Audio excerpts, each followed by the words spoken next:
आदाब, मुंसिफ टीवी में आपका इस्तकबाल है। मुंसिफ जोहर की खबरों के साथ मैं हूं माहिरा गौर। देखेंगे तमाम बड़ी खबरें। आगाज करेंगे हेडलाइंस के साथ। सुर्खियों को पेश करने में ताउन किया है डॉक्टर ऑर्थो ऑयल के साथ साथ डॉक्टर ऑर्थो कैप्सूल्स साथ लेना ना भूलें। मरांग गुरु पारसनाथ में महापर्व की तैयारी हुई तेज। 18 से 21 फरवरी तक आयोजित कार्यक्रम में सीएम हेमंत सोरेन को दिया गया आमंत्रण।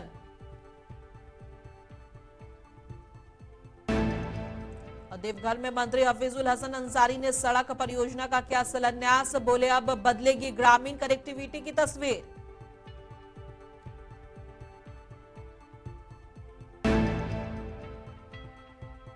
मंत्री दीपिका सिंह पांडे और कृषि मंत्री जेएसएलपीएस के कार्यालय का किया उद्घाटन। महिला समूहों को मिलेगा हर सुविधाओं का लाभ। पश्चिमी सिंहभूम के सरांडा जंगल में आईईडी ब्लास्ट, 2 ग्रामीण गंभीर रूप से हुए जख्मी। चाईबासा पुलिस जुटी जांच में।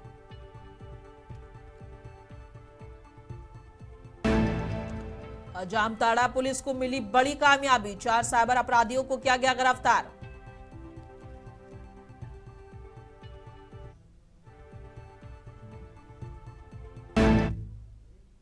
और आगाज करेंगे झारखंड की अहम और बड़ी खबरों के साथ। बता दें कि कांके रोड रांची स्थित मुख्यमंत्री आवास कार्यालय में देर रात मुख्यमंत्री हेमंत सोरेन से मरांग गुरु जुग जाहिर बाबा बोंगा समिति गिरिडीह के प्रतिनिधिमंडल ने मुलाकात की। प्रतिनिधिमंडल ने मुख्यमंत्री हेमंत सोरेन को मरांग गुरु पारसनाथ में 18 से 21 फरवरी 2026 तक आयोजित होने वाले धार्मिक और सांस्कृतिक महत्व के महापर्व में मुख्य अतिथि के रूप में आमंत्रित किया। इस अवसर पर मंत्री सुदिव्य कुमार सोनू और दर्जा प्राप्त मंत्री फागू बेसरा और मरंग गुरु जुग जाहिर बाबा बोंगा समिति के मुख्य संरक्षक विष्णु किस्कू और सहित अन्य सदस्य मौजूद रहे। झारखंड के मंत्री हफीजुल हसन अंसारी ने अपने सोशल मीडिया प्लेटफॉर्म एक्स पर जानकारी दी है कि लंबे इंतजार के बाद देवघर क्षेत्र की जनता को बड़ी सौगात मिली है। करीब 13 करोड़ रुपए की लागत से चांदडी के कथरी तक सड़क की मजबूतीकरण कार्य का शिलान्यास किया गया है। यह प्रोजेक्ट देवघर पथ प्रमंडल के तहत पूरा होगा। मंत्री ने कहा कि बेहतर रोड कनेक्टिविटी से न सिर्फ आवागमन आसान होगा बल्कि लोकल व्यापार और रोजगार के नए अपॉर्चुनिटी भी खुलेंगे और उन्होंने इसे मुख्यमंत्री हेमंत सोरेन की विजनरी लीडरशिप का नतीजा बताया।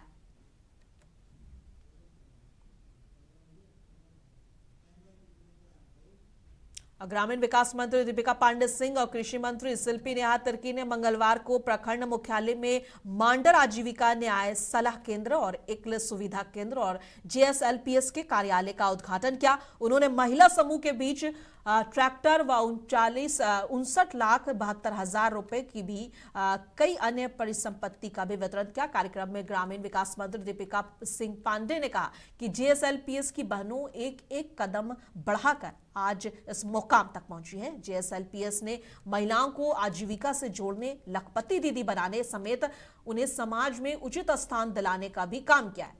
उन्होंने आगे कहा कि राज्य सरकार महिलाओं को सशक्त और आत्मनिर्भर बनाने के साथ उन्हें सामाजिक, आर्थिक और कानूनी सुरक्षा प्रदान करने के लिए लगातार काम कर रही है। मंत्री दीपिका पांडे सिंह ने बलिदानी सपूत बाबा तिलका मांझी जयंती पर उन्हें कोटि कोटि नमन किया है। मंत्री ने अपने सोशल मीडिया एक्स पर लिखा है कि अपनी एक हुंकार से अंग्रेजी हुकूमत को हिला देने वाले ऐसे वीर बलिदानी सपूत बाबा तिलका मांझी जयंती पर उन्हें कोटि कोटि नमन। बता दें कि तिलका मांझी भारत की स्वतंत्रता संग्राम के पहले शहीद माने जाते हैं।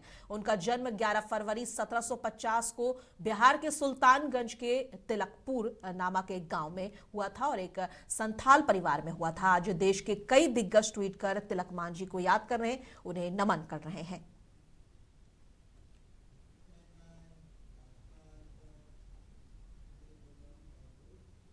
और जामताड़ा पुलिस ने कालमाटांड थाना अंतर्गत डिगावडीहा गांव से 4 साइबर अपराधियों को गिरफ्तार किया है। पुलिस अधीक्षक ने बताया कि इन अपराधियों के पास से 7 मोबाइल और 8 फर्जी सिम कार्ड बरामद किए गए हैं। बांस के झोल में जो है ये बिल्कुल रंगे हाथ पकड़े गए हैं, इनको दौड़ाकर पकड़ा गया है और इनके पास से जो हम लोग को साइबर अपराध करने वाली जो मोबाइल है वो सब बरामदगी हुई है। कुल 4 लोग को गिरफ्तार किया गया है, जिसमें इब्राहिम अंसारी हैं, ये अहिल्यापुर गिरिडीह से आकर के साइबर क्राइम कर रहे थे। हुसैन अंसारी हैं, साकिर अंसारी है और सिराज अंसारी है। इसमें 2 लोग जो है वो बकरी और बरमुंडी गांव के हैं और एक परटोल जो है वहां के रहने वाला शिवाज अंसारी। इनके विरुद्ध में न्यायिक हिरासत में इनको भेजा जा रहा है। FIR दर्ज कर दी गई है। कुल मिलाकर के 7 मोबाइल हम लोग को बरामद हुआ है और साथ साथ में 8 सिम कार्ड बरामदगी की गई है। इनके पास से जो APK भेजने का काम करते हैं वह मोबाइल में इनके पास में है। कोई भी व्यक्ति के पास में अननोन नंबर में भी APK भेज देते हैं और व्हाट्सएप में भेजते हैं और बात करने के बाद में ये लोग नॉर्मल कॉल से बात करते हैं और तुरंत ही व्हाट्सएप कॉल जो है व्हाट्सएप पे आपका एक APK आता है। तो मेरा आम जनता से भी गुजारिश है कि यदि कोई व्यक्ति योनो या बैंक से यदि बात करता हो और तुरंत कहता है कि आपके व्हाट्सएप पर एक APK एक फाइल भेजे हैं, जरा इसको देख लीजिए, भूल करके भी उस APK को टच ना करें, क्योंकि आपकी पूरी खाते से राशि निकालने का काम इनके द्वारा किया जाता है। और हजारीबाग के कटकम दाग में नीति आयोग के संपूर्णता अभियान 2.0 का शुभारंभ हुआ है और यह अभियान 14 अप्रैल 2026 तक चलेगा। अभियान का लक्ष्य स्वास्थ्य, शिक्षा और कौशल विकास जैसे 6 सूचकांकों को में 100% उपलब्धि हासिल करना है। कि अपने ब्लॉक जिला को संतृप्त अभियान के सभी इंडिकेटरों को संतृप्त करने के लिए कार्य करूंगा और अपना योगदान दूंगा।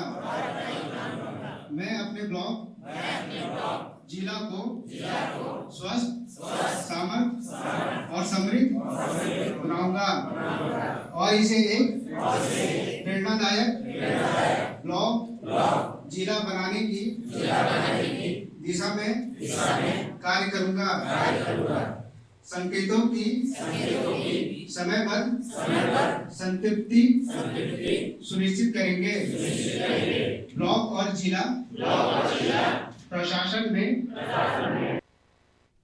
और झारखंड के पश्चिमी सिंहभूम जिले के अति संवेदनशील नक्सल प्रभावित क्षेत्र सारांडा के तिरील पोची जंगल में आईईडी विस्फोट में 2 ग्रामीण बुरी तरह घायल हो गए हैं। पुलिस के अनुसार नक्सलियों के द्वारा आईईडी प्लांट किया गया था। घटना की सूचना मिलते पुलिस और सुरक्षा बल सक्रिय हो गए। एसपी अमित रेणु ने बताया कि हादसा अंधेरा होने के बाद हुआ, इसलिए मौके की स्थिति का पूरा आकलन अभी किया जा सका है और उन्होंने कहा कि फिलहाल प्राथमिकता घायलों को सुरक्षित निकालकर बेहतर इलाज उपलब्ध कराना है। इसके साथ ही इलाके में सर्च ऑपरेशन भी तेज कर दिया गया है। पंडित दीनदयाल उपाध्याय की पुण्यतिथि के अवसर पर आज रांची स्थित पंडित दीनदयाल चौक पर उनकी प्रतिमा पर बीजेपी नेताओं और कार्यकर्ताओं ने माल्यार्पण कर श्रद्धांजलि अर्पित की है। उत्तर प्रदेश की राज्यपाल आनंदीबेन पटेल 1 दिवसीय दौरे पर बलरामपुर पहुंची हैं। उन्होंने मां पटेश्वरी राज्य विश्वविद्यालय के निर्माणाधीन परिसर का निरीक्षण किया और पौधारोपण किया और निर्माण कार्यों की गुणवत्ता और समयबद्धता पर जोर दिया है। बताते चले कि इसके साथ ही कलेक्ट्रेट में आयोजित HPV टीकाकरण कार्यक्रम में भाग लेते हुए बेटियों के स्वास्थ्य को प्राथमिकता देने का संदेश दिया गया है। उन्होंने अभिभावकों से बच्चियों को टीका लगवाने की अपील की है और बाल विवाह और भेदभाव जैसी कुरीतियों को खत्म करने पर बल दिया है।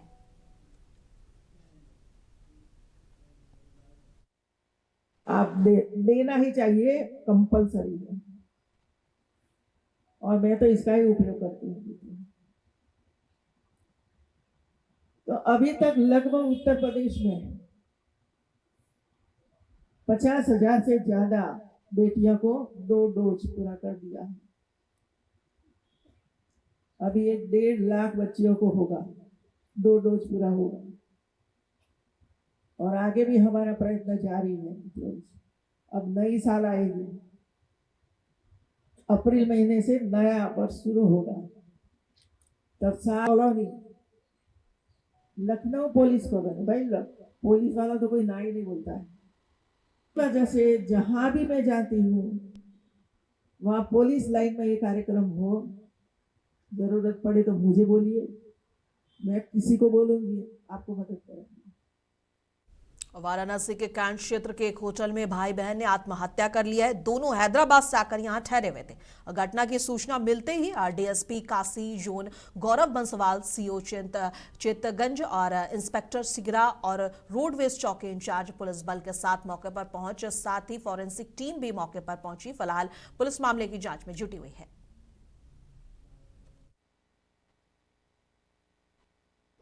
देखिए ये सिगरा स्थित एक होटल है यहाँ पे। यहाँ सूचना मिली थी कि 2 गेस्ट आए हुए हैं एक कमरे में और 3 दिन पहले आए थे और वो भी कल से जो है दरवाज़ा नहीं खोल रहे। तो उन्हीं के सूचना पे होटल की सूचना पे यहाँ पे पुलिस आई है और ये हमें संदेह था कि अंदर शायद इन्होंने कुछ घटना हुई है, तो उसी में एफएसएल को सूचना दे करके बुलाया गया है और वीडियोग्राफी करते हुए जो दरवाज़ा खोला गया है उसमें अंदर 2 मृत लोग पाए गए हैं। एक महिला है, एक पुरुष है। इनके जो आधार कार्ड हैं वो जांच करी है तो आधार कार्ड हैदराबाद के हैं और दोनों में पिता का नाम जो है सेम है, तो समझता ये दोनों ब्रदर एंड सिस्टर हैं, बहन भाई। और बाकी अभी इनके परिजनों से सूचना करने का प्रयास किया जा रहा है और आगे की विधिक कार्रवाई की जाएगी। जालौन के थाना क्षेत्र के पचोखरा धाम स्थित प्राचीन प्राचीन राज मंदिर नागा गद्दी को लेकर बड़ा विवाद सामने आया है। ग्रामीणों ने जिलाधिकारी को ज्ञापन देकर आरोप लगाया है कि मंदिर के करीब 39 एकड़ भूमि पर 2 पुजारियों ने कब्जा कर रखा है और आय का निजी उपयोग किया जा रहा है। आरोप है कि मंदिर की मूल संरक्षण को नुकसान पहुंचा है और परिसर में अनुचित निर्माण भी हुआ है। ग्रामीणों ने दस्तावेजों की जांच, जमीन मुक्त कराने और नए पुजारी की नियुक्ति की मांग की है। मामला ये है कि हमारे यहाँ प्राचीन समय का बहुत ही पुराना राज मंदिर है जी। यह नागा गद्दी है श्री राम जानकी नाम से। उस पर आज पुजारी और पुजारी जनों का उस पर कब्जा है और 2 पुजारी हैं, दोनों बहुत ही आतंकी किस्म के हैं। जुआ दारू मदिरा में मस्त रहते हैं। मंदिर को त्रस्त कर दिया है, मंदिर का मठ तोड़ दिया है।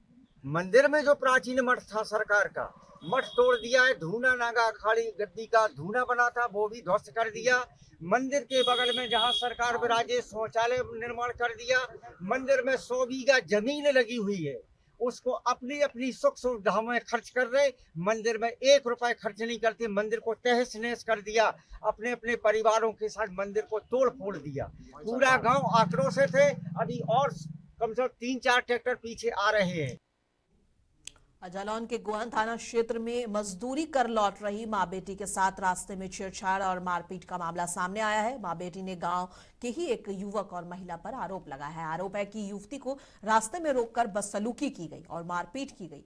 घटना का वीडियो सोशल मीडिया पर वायरल होने के बाद पुलिस हरकत में आई है और पूरे मामले की जांच शुरू कर दी है। गाजीपुर के कासिमाबाद थाना क्षेत्र में 11 जनवरी को हुई दीपक राजभर की हत्या के मामले में पुलिस को बड़ी सफलता हाथ लगी है। बता दें कि 50,000 रुपए का इनामी आरोपी विशाल यादव उर्फ छोटक को उसके 2 साथियों के साथ गिरफ्तार कर लिया गया है। आरोपी के पास से हत्या के में प्रयुक्त पिस्टल, 2 जिंदा कारतूस, चोरी के मोटरसाइकिल और मोबाइल फोन बरामद हुए हैं। मुख्य आरोपी पर हत्या और गैंगस्टर और आर्म्स एक्ट समेत कई मुकदमे दर्ज हैं। पुलिस आगे की कार्रवाई में जुटी हुई है।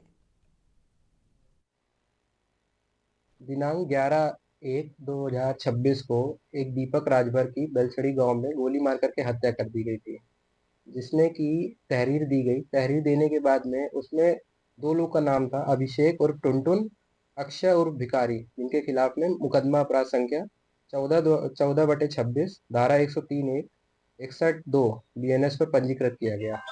पर गहन विवेचना करने पर यह पाया गया कि इसमें दीपक राजभर की फौजी राम निवास के साथ में पुरानी रंजिश चल रही थी, जिसकी वजह से फौजी राम निवास ने 2 और अभियुक्त जो हैं विशाल और सौरभ, जिनके साथ मिल करके ये घटना कारित की जिसमें गोली चलवाया। उसमें और भी लोग शामिल थे, जिनके बारे में और पूछताछ करके पता करा जा रहा है।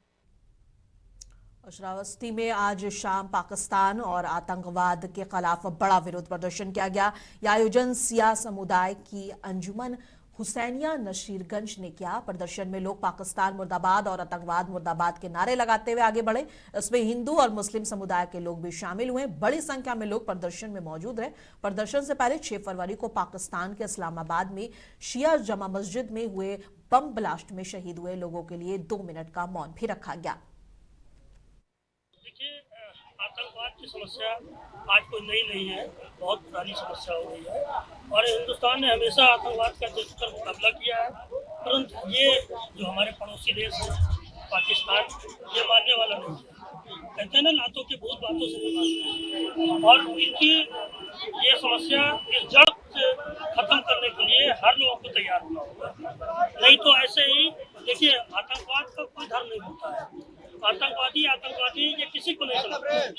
ये चाहे हिंदू हो या कोई जहाँ भी विस्फोट करते हैं, पूछ कर हम विस्फोट नहीं करते। वहाँ कौन मरता है, कौन जीता है, इससे इनको नहीं मतलब। इनका मेन मतलब ये है कि दहशतगर्दी, और इस दहशतगर्दी के खिलाफ हम आपको सबको एकजुट होना पड़ेगा। अन्यथा ये जो है ऐसे ही घटनाएं होती रहेंगी, ऐसे ही लोग बेगुनाह लोग मारे जाते रहेंगे। और कौशाम्बी जिले के सराय अकील थाना क्षेत्र के जलालपुर जवाहरगंज में 20 साल की सिंपल दिवाकर ने शादी से पहले जहर खा लिया और उसकी मौत हो गई। सिंपल की सगाई 6 महीने पहले अनिल कुमार से हुई थी, और जबकि उसका 6 साल से जुगराजपुर के अंकित के साथ प्रेम संबंध था। फिलहाल पुलिस मामले की जांच कर रही है।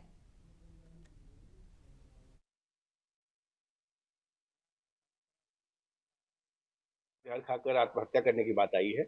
परिजनों का कहना है कि इसकी शादी तय हो गई थी, और जिस लड़के से शादी हुई थी वो गोडा में तैनात है, सरकारी विभाग में है, और आज 10 तारीख को ही शादी थी। इनका कहना है कि दहेज को लेकर, दहेज की मांग बढ़ा देने को लेकर वो शादी नहीं करना चाह रहा था, मना कर रहा था, इसीलिए उनकी लड़की ने जहर खाकर आत्महत्या की है। इस पर उनके द्वारा एक तहरीर दी गई है लड़के के परिजनों के खिलाफ। उसमें थाना सराय अकील पर अभियोग पंजीकृत किया जा रहा है। और झांसी पुलिस को नवाबाद थाना क्षेत्र में हुई हत्या का बड़ा खुलासा करने का मौका कर लिया है, और 31 जनवरी 2026 को रेलवे स्टेशन पुलिया नंबर 9 के पास जगभान कुशवाहा का शव मिला था। जांच में पता चला कि मृतक की पत्नी किरण कुशवाहा ने अपने प्रेमी शिव कुमार लोधी और उसके साथी धर्मेंद्र लोधी के साथ मिलकर हत्या की साजिश रची थी। और मुखबिर की सूचना पर पुलिस ने तीनों आरोपियों को 10 फरवरी को गिरफ्तार किया और उनके कब्जे से अवैध तमंचा, बाइक और मोबाइल फोन बरामद किए। सभी को जेल भेज दिया गया है। ये दिनांक 1 फरवरी को थाना नवाबाद क्षेत्र में एक अज्ञात शव पड़े होने की सूचना पुलिस को प्राप्त हुई थी, जिसमें स्टेशन के पीछे पुलिया नंबर 9 की ओर जाने वाली रोड पर एक शव पड़ा हुआ था संदिग्ध स्थिति में, जिसको तत्काल पुलिस ने सूचना पर मौके पर पहुंचकर पीएम हेतु भिजवाया था, तथा उसके बाद उसकी पहचान उसी की जेब में से रखे प्रपत्रों के आधार पर जगभान कुशवाहा निवासी तालबेहट ललितपुर के रूप में हुई थी। बाद में इसी प्रकरण में मृतक के पुत्र ने एक तहरीर अज्ञात में अपने पिता की हत्या के संबंध में थाना नवाबाद पर पंजीकृत कराई थी। तभी से इसमें 3 पुलिस टीम लगातार घटना के खुलासे के लिए तत्पर थी। आज इसी प्रकरण में घटना का खुलासा हुआ है। जो मृतक की पत्नी थी, इसके शिव कुमार नाम के एक व्यक्ति से, जो शिवपुरी जिले मध्य प्रदेश का रहने वाला है, उससे फेसबुक के जरिए लगभग 6 महीना पहले दोस्ती हुई थी। दोनों के बीच प्रेम प्रसंग चल रहा था। पत्नी ने अपने प्रेमी शिव कुमार और शिव कुमार का दोस्त है धर्मेंद्र लोधी, उसकी मदद से जब 1 फरवरी को ये इधर स्टेशन पर आया हुआ था अपने काम से, उसकी सूचना पत्नी ने ही अपने प्रेमी को दी थी और इन्होंने मिलकर उसकी हत्या कर दी। प्रकरण में तीनों को गिरफ्तार कर लिया गया है और अग्रिम विधिक प्रक्रिया पूर्ण की जा रही है। इनके कब्जे से एक मोटरसाइकिल बरामद हुई है और घटना में प्रयुक्त असला भी बरामद हुआ है। ये जो मृतक की पत्नी है, पत्नी के प्रेम प्रसंग में पति की उपस्थिति उसको बाधक महसूस हो रही थी, जो प्रथम दृष्टया पूछताछ में उसके द्वारा बताया गया कि पति की वजह से वो खुलकर अपने प्रेमी से मिल नहीं पा रही थी, उसको समस्या हो रही थी, तो उसी कारण फिर उसने अपने प्रेमी के साथ मिलकर ये पूरा षड्यंत्र रचा और उसके प्रेमी ने अपने दोस्त का इसमें घटना कारित करने में सहयोग लिया। और 8 कस्बे में सड़क चौड़ीकरण के लिए प्रशासन ने कार्रवाई शुरू कर दी। अंबेडकर चौराहे से शुरू हुआ इस काम में पुलिस और प्रशासन मौजूद रहे। दुकानदारों ने बुलडोजर आने से पहले ही अपने हाथों से कुछ दुकानों के हिस्से गिरा दिए। सड़क चौड़ी होने से कस्बे में लोगों को लंबे समय से जाम की समस्या से राहत मिलने की उम्मीद है। दुकानों और मकानों के टूटने से दुकानदारों और मालिकों में काफी चिंता देखी गई। अब बिजनौर में मंडावली थाना प्रभारी राकेश कुमार ने कांवड़ यात्रा के दौरान पुलिस की संवेदनशील छवि पेश की। उन्होंने अपनी टीम के साथ शिव भक्तों को ठंड से बचाने के लिए सोते हुए कंबल बांटे। इस दौरान खाकी वर्दी के पीछे छिपे इंसानियत और सेवा भाव का परिचय सामने आया। एसपी अभिषेक झा की पुलिस टीम की इस सेवा के लिए लोगों ने जमकर प्रशंसा की है। और अमरोहा जनपद में अखिल भारतीय आयुर्विज्ञान संस्थान एम्स स्थापित करने की मांग तेज हो गई है। केंद्रीय लोक शिकायत निवारण परिषद ने प्रधानमंत्री को ज्ञापन भेजकर जिलाधिकारी अमरोहा के माध्यम से इसे प्रस्तुत किया है। ज्ञापन में बंद पड़ी कताई मिल और विशाल परिसर को एम्स के लिए उपयुक्त बताया गया है। प्रस्ताव में कहा गया है कि इस क्षेत्र की कनेक्टिविटी और पर्याप्त भूमि की वजह से आसपास के जनपदों और उत्तराखंड के नागरिकों को उन्नत स्वास्थ्य सेवाओं का लाभ मिलेगा और रोजगार के अवसर भी प्राप्त होंगे। यहाँ पर जनपद अमरोहा में स्थित बंद पड़ी कताई मिल परिसर में या अन्य कोई भूमि चिन्हित कर एम्स की स्थापना किए जाने के संबंध में हम लोग यहाँ आए हैं, क्योंकि अभी केंद्र सरकार द्वारा प्रस्तुत नवीन बजट में जो है देश के अन्य क्षेत्रों के साथ साथ में पश्चिम उत्तर प्रदेश में एम्स बनाने और उच्च स्तरीय चिकित्सीय संस्थानों की घोषणा की गई है। तो हम लोगों का यही मांग है कि अमरोहा जनपद के अंदर अगर एम्स की स्थापना की जाती है, क्योंकि जगह भी है, कताई मिल है या अन्य कोई काफ़ी सारी जगहें हैं, अगर वहाँ की जाती है तो अमरोहा के साथ साथ में मुरादाबाद मंडल, पश्चिमी उत्तर प्रदेश तथा समीपवर्ती जैसे उत्तराखंड के लाखों नागरिकों को उन्नत एवं सस्ती स्वास्थ्य सुविधाएं उपलब्ध होंगी। और हमीरपुर के सिचौली पुरवा मोधा क्षेत्र में 2 वर्षीय मासूम की कफ सिरप पिलाने के बाद दर्दनाक मौत हो गई। सर्दी जुकाम के कारण परिजनों ने बच्चों का निजी क्लिनिक में इलाज कराया था। इलाज के दौरान बच्चे की हालात बिगड़ी और मौत हो गई। परिजन निजी क्लिनिक के डॉक्टर पर आरोप लगा रहे हैं। पुलिस मामले की जांच में जुटी है। क्या घटना हो गई? घटना ये हुई है कि हम तो बाहर थे और यहाँ पे बच्चे थे, तो इन्होंने एक खांसी और जुकाम की दवाई लेने गए थे उमा सिंह डॉक्टर के पास। उन्होंने ऐसी दवाई दी कि वो एक्सपायर थी या ज़्यादा उसमें अल्कोहल था, तो उससे वो बीमार हुआ, सो के ही नहीं उठाया दोबारा। तो शाम को इसके सांसें रुक गई। दोबारा गए डॉक्टर के? दोबारा गए थे तो वो मिले नहीं है। फिर हम सरकारी अस्पताल में दिखाने गए थे तो उन्होंने कोई जवाब नहीं दिया था। अभी कहीं नहीं गए हम। पोस्टमार्टम में बच्चा गया हुआ है, पोस्टमार्टम रिपोर्ट आएगी, फिर थाने जाएंगे और थाने में अभी रिपोर्ट लिखवाई तो उन्होंने लिखी नहीं है। अभी घटना हुई थी जिसमें एक बच्चा 2 वर्ष, जिसका नाम कार्तिक था, तो उसके जो परिवार वाले थे उनका कहना ये था कि यहाँ पे स्वास्थ्य विभाग की कर्मी रहती है, उनके यहाँ से दवाई ली और उसका जब दवाई दी तो उसका छींकी जाती है। उसी के क्रम में हम और हमारे पुलिस क्षेत्र अधिकारी और हमारे स्वास्थ्य विभाग के जो भी कर्मचारी अधिकारी हम लोग यहाँ आए थे, उनके यहाँ पे जांच पड़ताल की और जो पीड़ित परिवार है उनसे भी जानकारी की है। तो उनमें जानकारी में उनके द्वारा ये सारी चीज़ें बताई गई हैं कि ऐसे ऐसे दवाई दी और दवाई खाने के बाद बच्चे सुबह जब देखा तो डेथ, बच्चे को पीएम के लिए भेज दिया गया है। तो उसमें संस्तुति भी की हमने और सीओ साहब ने कि एक पैनल बना के उनके जो डेड बॉडी है उसका पीएम किया है, फिर उसी हिसाब से नियमानुसार अग्रिम कार्रवाई की जाए। मोतिहारी नगर निगम के वार्ड 30 लक्ष्मीपुर स्थित आंगनबाड़ी केंद्र 37 पर सामुदायिक स्वास्थ्य केंद्र के तत्वाधान में फलेरिया उन्मूलन कार्यक्रम का मेगा कैंप आयोजित किया गया। उद्घाटन civil surgeon doctor Dilip Kumar, प्रभारी चिकित्सा पदाधिकारी डॉक्टर अर्जुन कुमार गुप्ता और वार्ड पार्षद भरत यादव ने फीता काट कर किया। बता दें कि सिविल सर्जन ने खुद महिलाओं को दवा देकर अभियान की शुरुआत की और सभी पात्र लोगों से दवा सेवन करने की अपील भी की। इस अभियान में लगभग 1400 लोगों को दवा खिलाने का लक्ष्य रखा गया है और स्वास्थ्य विभाग और सामाजिक संगठनों ने सक्रिय सहयोग दिया है। अभियान शुरू किया फलेरिया के विरुद्ध, जिसमें हम 2 तरह की दवा खिलाएंगे, डीएसी और अल्बेंडाजोल। और हम यहाँ पे जो लक्षित हैं, जो 2 साल से बड़े ज़्यादा उम्र के जितने भी हैं, उनको जो असाध्य रोग से नहीं ग्रसित है, जैसे बेड पर नहीं है, उनको सबको खिलाने का प्रोग्राम है हम लोगों का।